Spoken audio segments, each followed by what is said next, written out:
الحمد لله نحمده ونستعينه ونستغفره ونعوذ بالله من شرور أنفسنا ومن سيئات أعمالنا من يهده الله فلا مضل له ومن يضلل فلا هادي له وأشهد أن لا إله إلا الله وحده لا شريك له وأشهد أن محمدا عبده ورسوله صلى الله عليه وعلى آله وصحبه ومن سار على سبيله إلى يوم الدين ما بعد. So continuing with the seerah of the Prophet Muhammad sallallahu alaihi wasallam, we've reached which is the year الثاني من الهجرة, the سنة الثانية من الهجرة, the second year after Hijrah. And the event that occurred during this time is تحويل القبلة, the changing of the direction of the qiblah. Which? Your wires. Oh no, it's not plugged in this one. No, sure. So during this year, in the month of Sha'ban, in the year the second year after Hijrah, the direction of the qibla was changed. And you know Allah subhanahu wa ta'ala, He makes references, قَدْ نَرَى تَقَلُّبَ وَجْهِكَ فِي السَّمَاءِ فَلَنُوَلِّيَنَّكَ قِبْلَةً تَرْضَاهَا فَوَلِّ وَجْهَكَ شَطْرَ الْمَسْجِدِ الْحَرَامِ. That Allah, He mentions that we have seen from the heavens the displeasure in your face, so we are going to change the qibla to a direction that you'll be pleased with. So face towards the Masjid al-Haram, Bayt al-Haram, al-Kaaba. And that was the time that it was changed.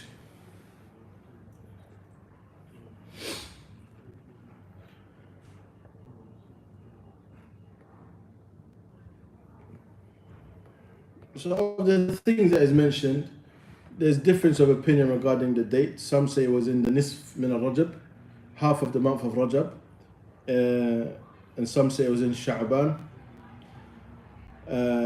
Now,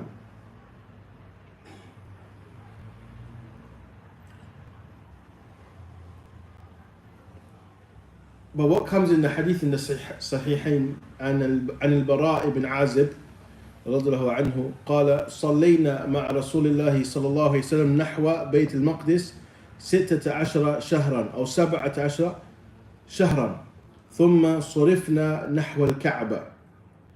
He mentions that we prayed with the Prophet Muhammad صلى الله عليه وسلم facing the direction of Bayt al-Maqdis for 16 or 17 months, and then we was changed to the direction of the Kaaba.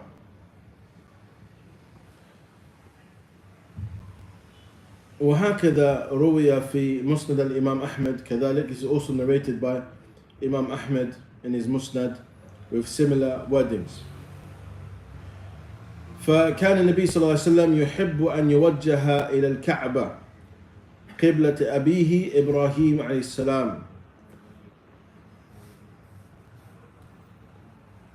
The Prophet Muhammad صلى الله عليه وسلم, he wanted to pray facing the direction of the Kaaba, as that was the direction of prayer for his father Ibrahim alayhi salam. And of the things that is mentioned that the Prophet Muhammad would do when he would before it was the direction of the Qibla, he would pray facing the direction of Bayt al-Maqdis, but the Kaaba would be between him and the Qibla of Bayt al-Maqdis.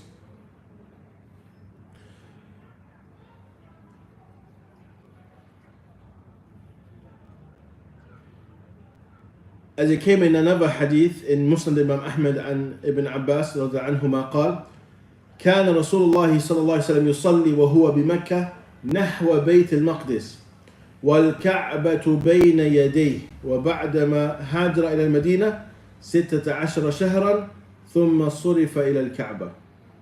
In this hadith it mentions that the Prophet Muhammad صلى الله عليه وسلم, whilst he was in Mecca, he would pray facing the direction of Bayt al-Maqdis, but before him would be the Kaaba. So the Kaaba would be before him, in between him and Bayt al-Maqdis.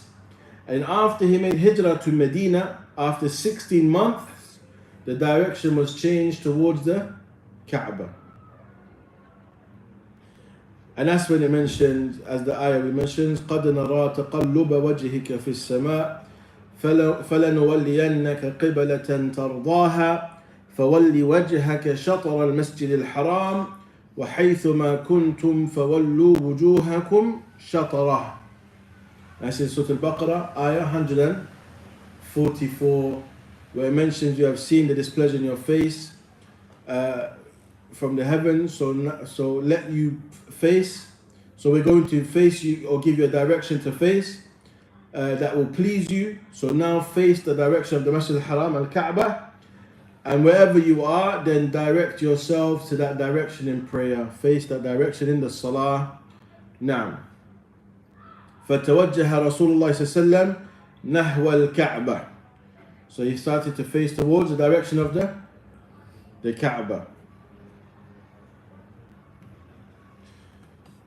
Now, out of the things that is also mentioned, you have also وصول الخبر تحويل القبلة إلى أهل القبى. The people of Quba, when that news came to them, as the news of the change of the direction of the Qibla, it came to the people of Quba, and they are outside of Medina during Salat al-Fajr in the second day after the news had come of the direction of the Qibla being changed.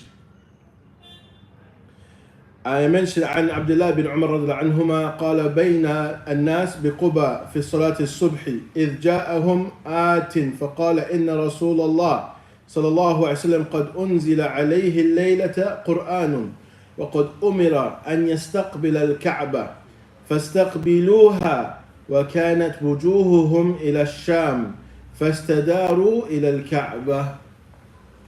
Now here in this salah they were praying Salat al-Fajr, and someone came to them who had news of the revelation of facing the direction of the Kaaba, and they were all facing towards Sham, the direction of Sham, towards Bayt al-Maqdis, towards Palestine. And then this person had informed them, this Sahaba had informed them, they turned within the salah. They turned within the salah to face towards the Kaaba. Now they turned to face towards the Kaaba.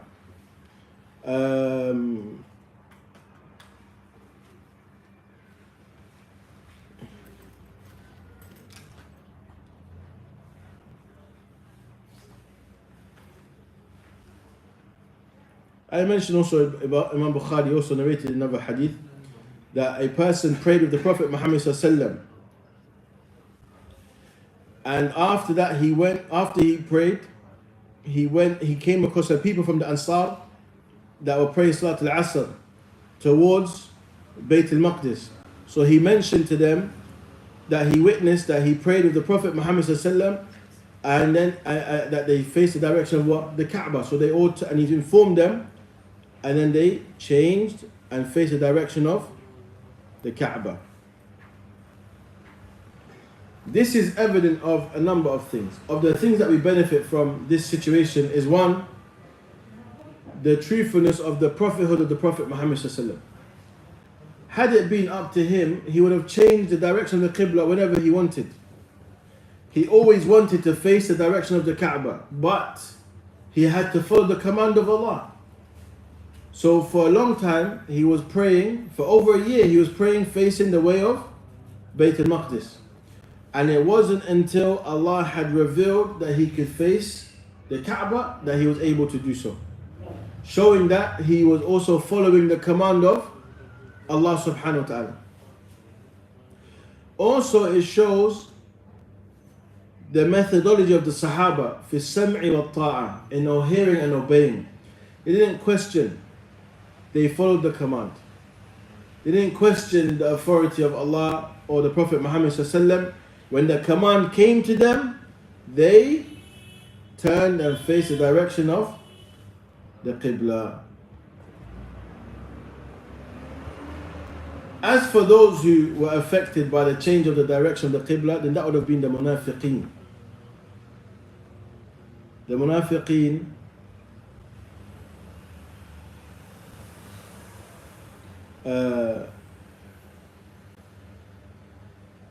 turned away from Islam. Many of them turned away from Islam. As Allah He mentions also in the beginning of introducing that situation, سَيَقُولُ السُّفَهَاءُ مِنَ النَّاسِ مَا وَلَّاهُمْ عَنْ قِبْلَتِهِمُ الَّتِي كَانُوا عَلَيْهَا. The stupid of the people, the foolish of the people, they're the ones who are going to say what caused them to change the direction of prayer. not accepted as a command from Allah subhanahu wa ta'ala. That's why Allah says, قُل, yani addressing who? The Prophet Muhammad sallallahu alaihi wasallam. Say to them who question this authority, who question this change, this command of Allah, قُل لِلَّهِ الْمَشْرِقُ وَالْمَغْرِبُ. Say to Allah belongs the east and the west. يَهْدِي مَنْ يَشَاءُ إِلَى صِرَاطٍ مُسْتَقِيمٍ. Allah guides whomsoever He wills to the straight path. If people turn away, if people reject, هذا لا علينا. That's not upon us. Of the mistakes that people make, say if we didn't do this, people wouldn't have left Islam. La.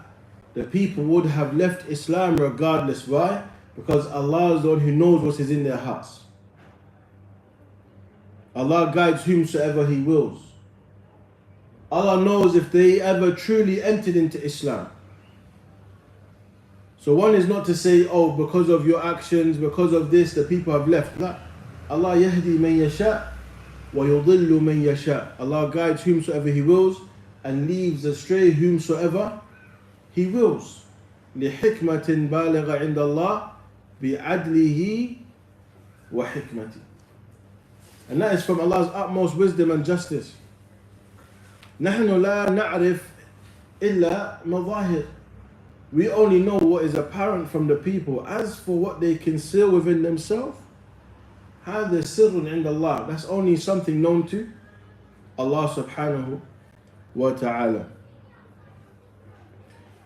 And sometimes we have to reflect on the Quran, or we have to reflect on the Quran abundantly to recognize Allah has given us answers for many of the doubts of mankind. So Allah, prior to mentioning the changing of the qiblah, Allah mentioned what these people are going to say. Prior to saying, or in the order of the Mus'haf, prior to the discussion of, or prior to the ayat قَدْ نَرَى فِي وَجْهِكَ قَدْ نَرَى تَقَلُّبَ وَجْهِكَ فِي السَّمَاءِ. Yani when Allah mentioned this, prior to that, Allah said, سَيَقُولُ سُفَهَاءُ مِنَ النَّاسِ. Allah mentioned this prior, and these are the types of people. سُفَهَاءُ الْأَحْلَامِ, the ignorant people. Don't pay them any mind. However, respond how Allah has told you to respond. And many times in the Quran, Allah has mentioned they're going to ask you something, then say this. The Muslim who is sound is going to follow the command of Allah. Entering into logical debates and trying to beat people with words, and that's a waste of time. Say what Allah said to say. Whoever accepts, alhamdulillah. Whoever does not accept, al-hidayah biyadillah. Guidance is from Allah. It's not from you. So a person يقتصر على ما قال الله. They restrict themselves to that which Allah has said. وكذلك ما قال رسول الله صلى الله عليه وسلم. And also what was said by the Prophet Muhammad صلى الله عليه وسلم. فالله تعالى هو الذي أمر بتحويل القبلة. Allah is the one who commanded to change the direction of the qibla. ولا نخالف سمعا وطاعة. We don't oppose, we hear and we obey. As for those who oppose and argue, we don't have to waste our time arguing with them. هذا أمر الله خلاص. This is the command of Allah, and that's it. Allah is not to be questioned about His actions, about His judgment, about His legislation. أما الناس, as for the people, as for makhluk, the ibad, the servants of Allah, the one who are created by Allah subhanahu wa ta'ala, hum yus'alun. They are the ones who will be questioned how they responded to the command of Allah subhanahu wa ta'ala.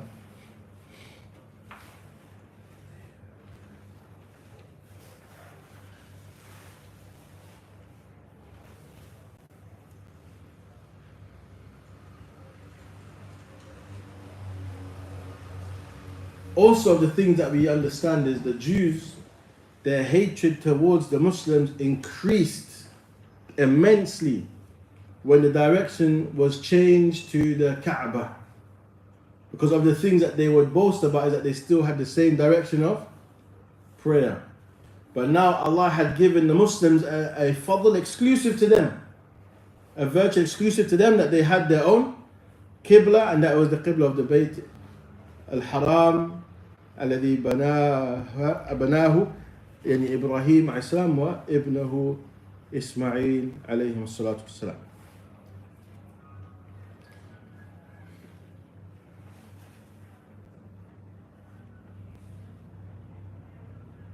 As I mentioned, the hadith also in Imam Ahmad في مسنده يعني وهو حديث صحيح. النبي صلى الله عليه وسلم قال: إنهم لا يحسدون على شيء كما يحسدون على يوم الجمعة التي هدانا الله لها وضلوا عنها. They don't hate us or envy us for a thing like they envy us for يوم الجمعة that Allah guided us to. يعني هذا يوم خاص للمسلمين. This is a specific day for the believers. And they were sent astray from it. وعلى القبلة التي هدانا الله لها وضلوا عنها. And also for the qibla that Allah guided us to, إلى بيت الحرام, Al-Kaaba, that Allah guided us to and led them astray from it. وعلى قولنا خلف الإمام آمين. And also when we say behind the Imam, Ameen. These are the things that they envy us for. Because they will say, what's the difference? Look what they have, the same direction of prayer, X, Y, and Z. And ليس لنا خصائص. We have nothing that is specific to us. But no, we have that which you don't have, that Allah has given us as a virtue over you. And that is Yawm al-Jum'ah. And that is Al-Qibla, Al-Kaaba. And also that we say Ameen behind the Imam. From this we learn that they weren't given this. That it wasn't from their Sharia, it wasn't from their Salah to say Ameen behind the Imam.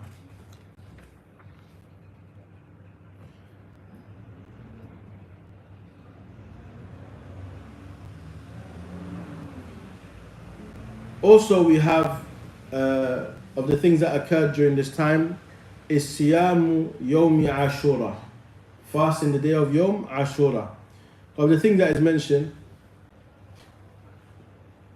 لما قدم النبي صلى الله عليه وسلم إلى المدينة أو المدينة وجد اليهود يصومون يوم عاشوراء. When he came to Medina, he saw that the Jews were fasting the day of Ashura. فسألهم عن سبب صيامهم. He asked them why they fast this day. فقالوا هذا يوم نجى الله فيه موسى من فرعون. They mentioned that this is a day that Allah saved in it Musa and his people from Fir'aun. فقال النبي صلى الله عليه وسلم نحن أحق بموسى عليه الصلاة والسلام منكم فأمر بصيامه. He mentioned we are more deserving of the claim to Musa than all of you, i.e. the Jews. Because how can they claim Musa when they oppose his teachings? They've gone back to shirk. They're not upon the methodology of Musa alayhi salam, the tawheed that he called them to, worshipping Allah alone that he called them to. They strayed from this, those Yahud of Bani Israel. So we have more right to claim Musa alayhi salam, as you have more right to claim Ibrahim alayhi salam. Because as you know, the kuffar of the Quraysh, they would claim the religion of their forefathers, but they wouldn't go back to Ismail, they wouldn't go back to Ibrahim alayhi salam. وَهُمْ مِنْ ذُرِّيَّتِهِمْ, and they are from that lineage. But their forefathers go back to what? At-Tawheed, but they stop at the places of Ash-Shirk. So they stop within Shirk, they don't go back to those forefathers. They don't claim Ibrahim. Why not? Why don't you go back to Ibrahim and Ismail alayhim as-salam? لأنهم كانوا على توحيد, because they are upon توحيد. So النبي صلى الله عليه وسلم قال نحن أحق بموسى عيسى منكم فأمر بالصيام. And of the things that is important to know, fasting Ashura was obligatory before the fasting of Ramadan. It was an obligation to fast the day of Ashura before the Siyam of Ramadan.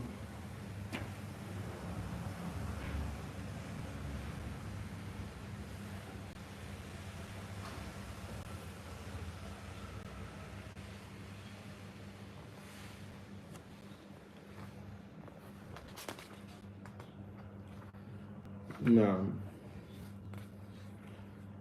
As for the virtue of fasting of Yawm al-Ashura, despite that the obligation was abrogated, the virtue and recommendation still remains.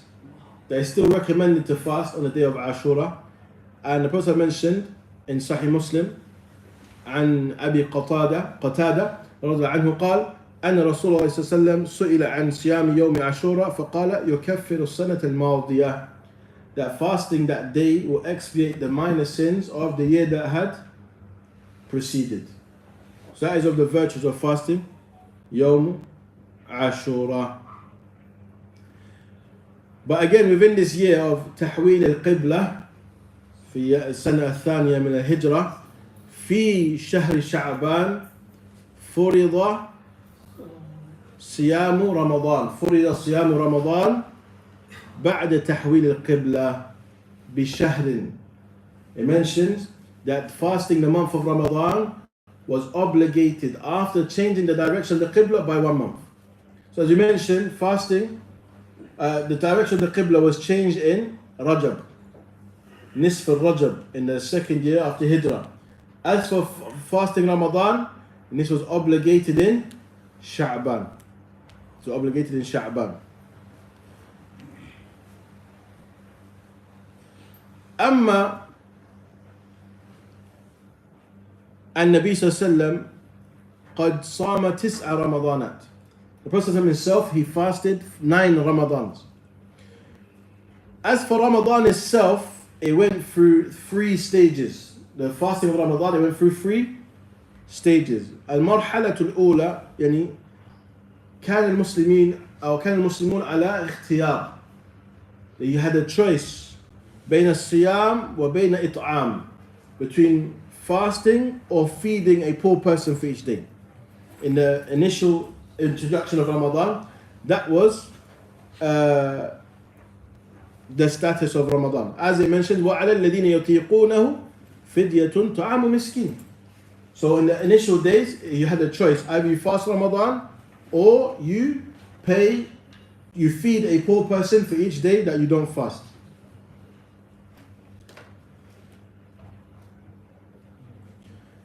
لأن هذا جاء في حديث في بخاري ومسلم عن سلمة بن الأقوع رضي الله عنه قال لما نزلت وعلى الذين يطيقونه فدية طعام مسكين قال كان من أراد منا أن يفطر ويفتدي حتى نزلت الآية التي بعدها فنسختها. It mentions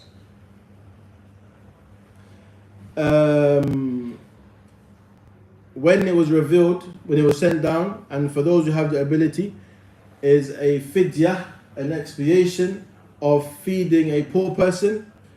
Whoever wanted to fast, fasted. Whoever wanted to break their fast and feed a poor person, did so. Now, until the following ayah came and that was abrogated. So the status of abrogation within the Quran, this has been taught from a long time. And it's from Islam. And it's not a contradiction. Rather, it's how Allah tests mankind. Because at a time, alcohol was permitted.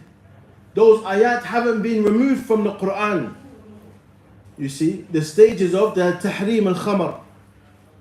And other than this, we have many examples in Islam where rulings were changed by Allah, not by mankind. ما ننسخ من آية أو ننسها إلا نأتي بخير منها أو مثلها. So Allah has mentioned that process of an-naskh within the Quran. So those who lack, when it comes to observing evidence, one thing that you have to pay attention to, that people go astray in because they don't know this, tarikh, the history. When was this revealed? What preceded? For you to know what is the ruling to be applied, the latter or the aforementioned. So the second is that it was an obligation. The second phase of that is an obligation to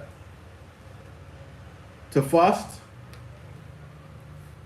However, if a person broke their fast, then it was permitted for them to eat and drink, and also to have, when they broke their fast, and up until Salat al-Isha, they were allowed to have relations with their wife eat and drink up until Isha, or to sleep before that.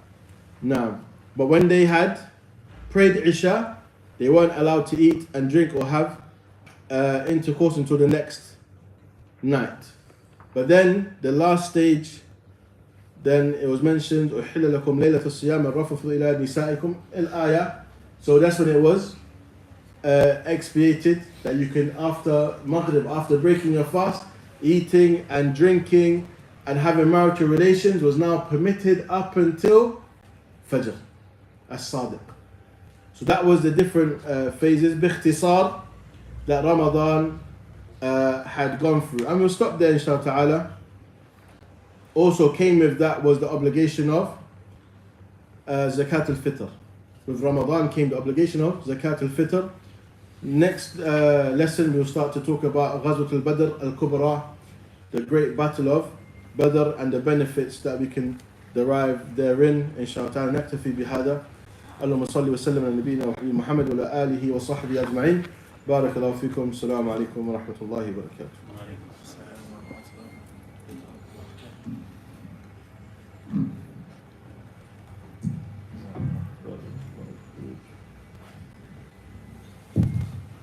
الله أكبر الله